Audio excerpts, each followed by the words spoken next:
मेरे प्यारे बच्चों, आप सबों को जय यीशु। और आप लोग सब कैसे हैं?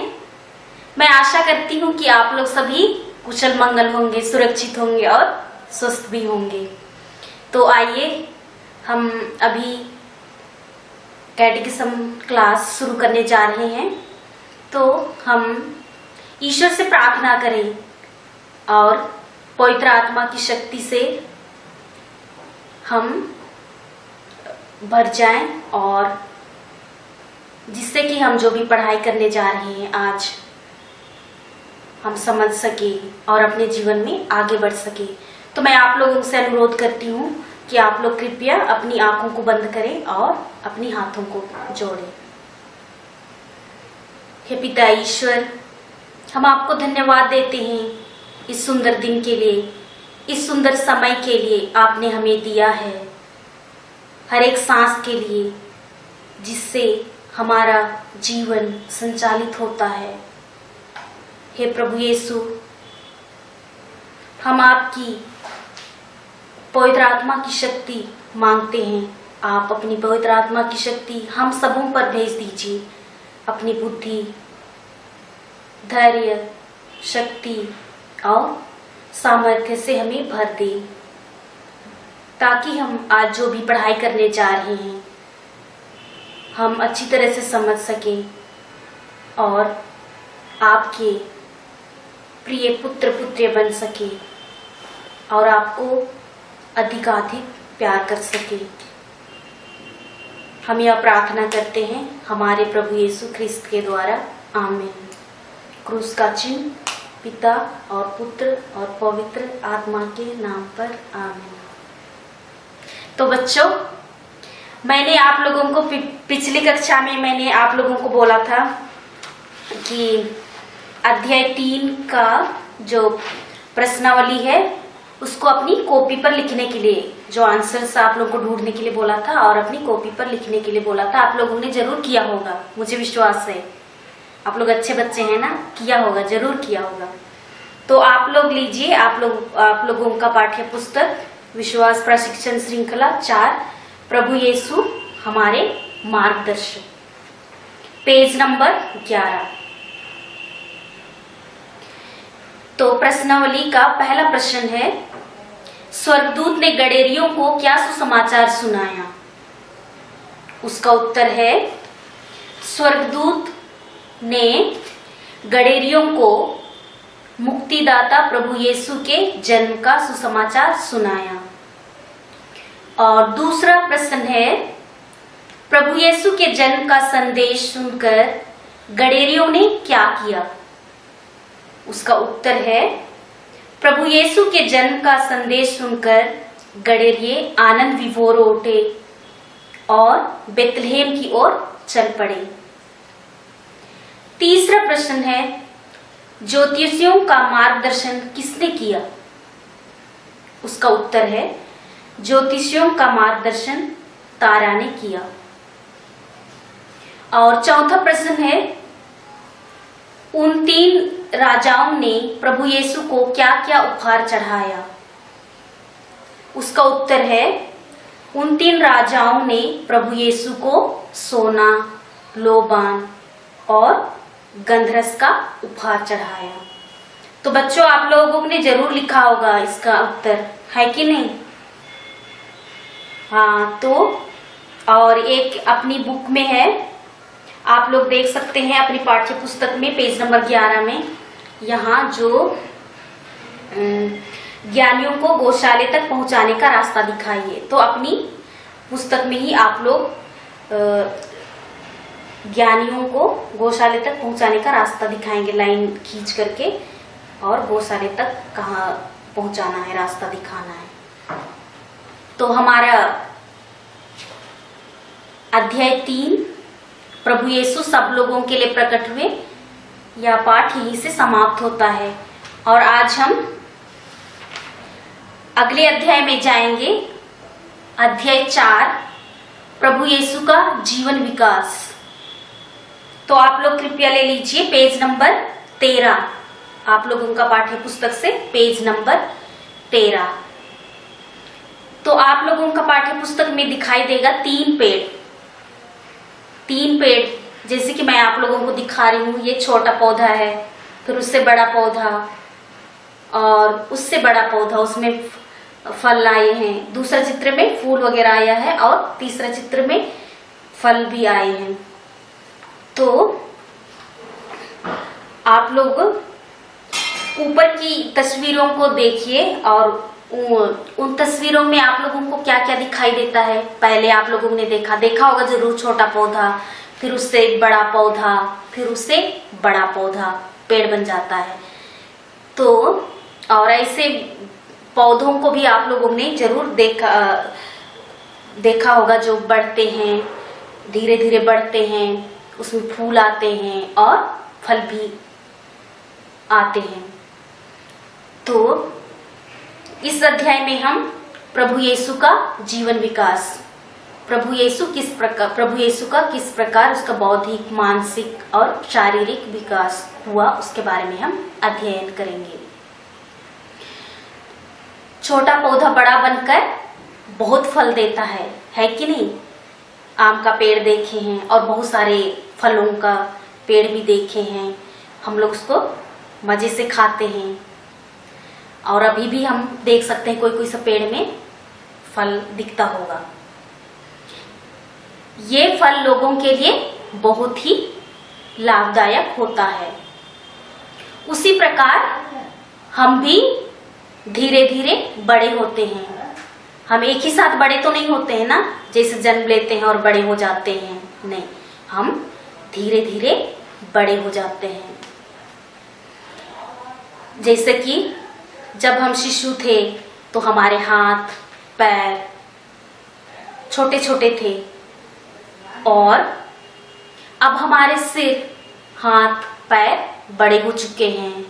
हमारा शरीर विकसित हो चुका है।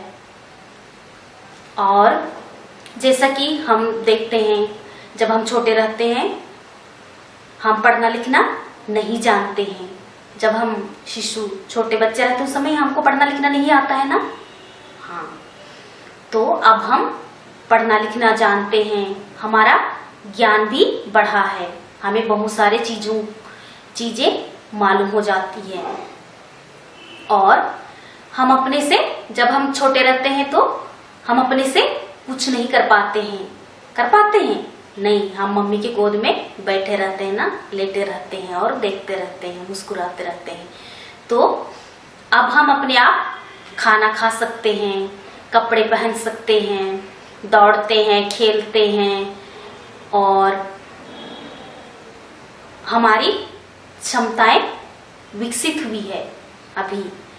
तो हम अपने से खा सकते हैं, कपड़े पहन सकते हैं, दौड़ सकते हैं, खेल सकते हैं।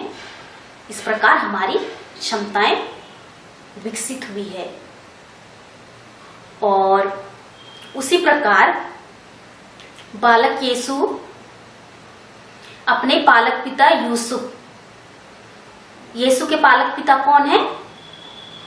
योसेफ, यूसुफ भी बोलते हैं। तो बालक यीशु अपने पालक पिता यूसुफ तथा माता मरियम के साथ नाजरेत नगर में रहते थे। वे कहाँ रहते थे? नाजरेत नामक नगर में रहते थे। हमारे समान उनके शरीर और बुद्धि का विकास हुआ। वे अपनी माँ माता मरियम और उसका पिता यूसुफ के साथ नाजरेत में रहते थे और पले बढ़े और हमारे समान उनकी शरीर और बुद्धि का विकास हुआ और वे बढ़ते गए। उनका ज्ञान बढ़ा और समझ शक्ति विकसित हुई। उसका ज्ञान भी बढ़ा, बहुत सारी चीजों का ज्ञान होने लगा और उनकी समझ शक्ति भी विकसित हुई है कि नहीं? हम लोग पढ़ते हैं ना बाइबल में। उन्होंने अपने अच्छे आचरण से एक आदर्श प्रस्तुत किया। वे हमारे लिए एक आदर्श के रूप में हैं और हमें प्रभु यीशु के समान दूसरों के लिए आदर्श बनना है। आदर्श जीवन जीना है, माता पिता का आज्ञा पालन करना है और हमें प्यार से रहना है और दूसरों की मदद करना है। जिस प्रकार प्रभु यीशु अपने माता पिता के अधीन रहे। माता पिता नाजरेत नामक नगर में रहते थे, वहां उन्होंने अपने मम्मी पापा का आज्ञा का पालन किया और दूसरों के लिए एक नमूना और आदर्श प्रस्तुत किया। तो आप लोग लीजिए पवित्र बाइबल से संत लूकस का सुसमाचार अध्याय 2 वचन संख्या 52, पेज नंबर 92। तो उसमें हम पढ़ते हैं, ईसा की बुद्धि और शरीर का विकास होता गया।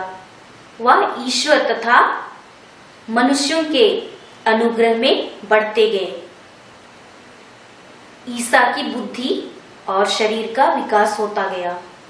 वह ईश्वर तथा मनुष्यों के अनुग्रह में बढ़ते गए।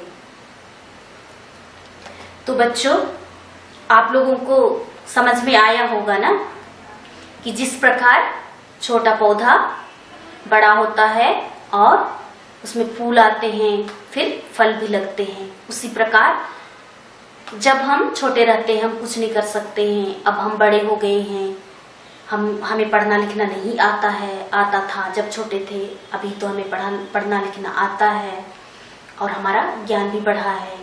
हम जब छोटे थे उस समय हम कुछ नहीं कर पाते थे, मम्मी पापा हमारे लिए सब कुछ करते थे। लेकिन अब हम बड़े हो गए हैं तो हम खुद से खाना खा सकते हैं, कपड़े पहन सकते, खेलते कूदते दौड़ते सब कुछ हम कर सकते हैं।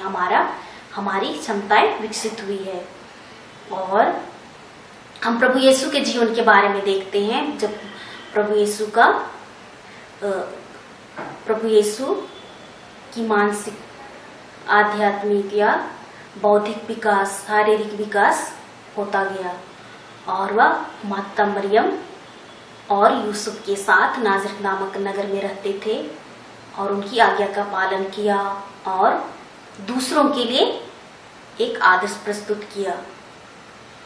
इस प्रकार हमें होना है, यीशु के समान होना है कि नहीं? दूसरों के लिए नमूना प्रस्तुत करना है, ना कि हम जो लोग पसंद नहीं करते हैं, हमें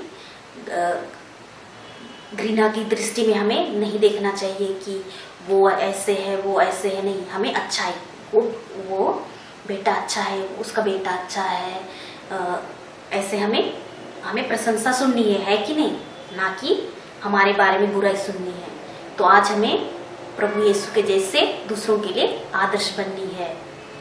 तो बच्चों, मुझे विश्वास है कि आप लोगों को जरूर समझ में आ गया होगा।